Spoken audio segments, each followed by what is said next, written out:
I focus on balance of the Force through the medium of Star Wars. So my goal was to set out and write a manifesto that summarizes the history of Star Wars, the history and philosophy of the Jedi Order, as well as the Sith Order, and kind of analyze these philosophies and show their weak points and falsities, and then suggest a new third philosophy that's more balanced and more centered. So my process was to kind of figure out and finalize my goal, put together an outline, which is a pretty crucial part, and then research. I mean, that took a lot of my time, probably more so than it really needed to.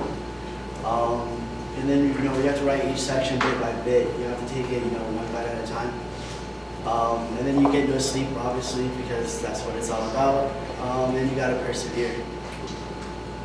So the challenges I faced was deciding what is relevant and what is not, what should I include. And then there's the lack of canon material, which is due to Disney buying Lucasfilms in, I think, 2014, which they got rid of thousands of texts. And I had to fill in the blanks without speculating too much because I wanted to be as factual as possible. And then I had to really solidify my own opinions on the topic because I had considered it a lot, but I haven't really pinpointed, my exact location along the line. And then the lack of time, of course, and again, the lack of sleep. So my solutions for these was to include more rather than less.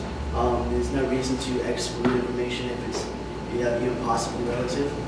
I try to take the canon information as its own entity and just try to push out all the other stuff that I knew about the old universe, I guess.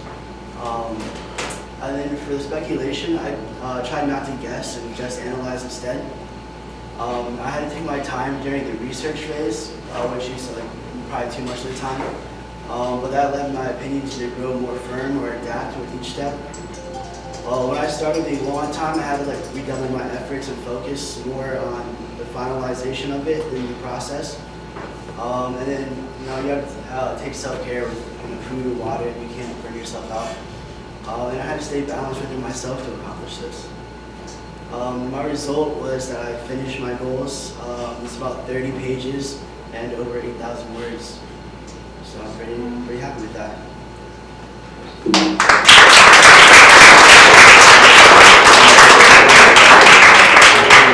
Can you give us a taste of the third and more balanced philosophy? Just a little taste? Yeah, so it's really kind of a mix between the two.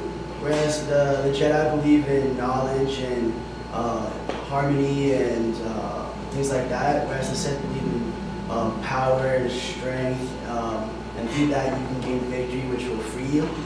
And the third philosophy is really the balance of you need strength, but you need knowledge to guide the strength. You need power, but you need serenity to harness that power. And it's really about not rejecting any part of it, because through the third philosophy, you see the Force as a whole and not as two halves that you have to reject the other. If you're rejecting half of the Force, you're rejecting the whole Force. What color is their lightsaber? So Disney changed up the canon of what lightsaber colors mean, but they're generally yellow or white. How did you stay sane after writing 30 pages? That's a lot. There's due balance. I had to have the passion to do it, but also the knowledge and serenity to keep going through. How much you love the Star Wars series? Oh, I love it so much. It's something I can really into. I'm pretty, serene. I'm pretty, calm. But I kind of crave chaos. I kind of crave passion and excitement. So I really see the duality of it and try to find my own balance within that. Well, you talked about how you've done a book before, but about the connection between Buddhism and Star Wars. Yeah, so George Lucas, who is the creator of Star Wars, he considered himself a Buddhist Christian, and a lot of this stuff from Star Wars is taken from Buddhism and Taoism, and that's kind of how he created the Jedi and Sith religions. And I think that's really interesting, so that's really cool to bring real life concept to a fictional universe. Thank you.